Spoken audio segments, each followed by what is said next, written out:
పాతాళములోనికి వెళ్లకుండా నిన్ను తప్పించడానికే ఆకాశములను భూమిని సృష్టించిన సృష్టికర్త ఇప్పటికి 2000 సంవత్సరాల క్రితం శరీరధారిగా విశేషమైన రీతిలో, వింతైన రీతిలో కన్యక గర్భాన జన్మించాడు. ఫలానా ఊళ్ళో పుడతానని చెప్పి అదే ఊళ్ళో పుట్టాడు.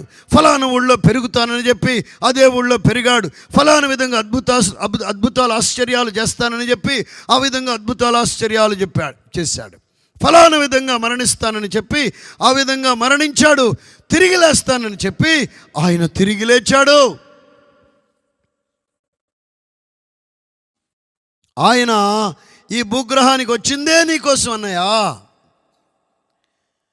ఆయన ఈ లోకములో జన్మించి జీవించి అద్భుతాలు ఆశ్చర్యాలు చేసి కల్వరి సిలువలో నిలువెల్లా నలిగి చిత్రవదైపోయి ఆఖరు రక్తపు బొట్టు వరకు రక్తమును చిందించిందే నీ కోసం.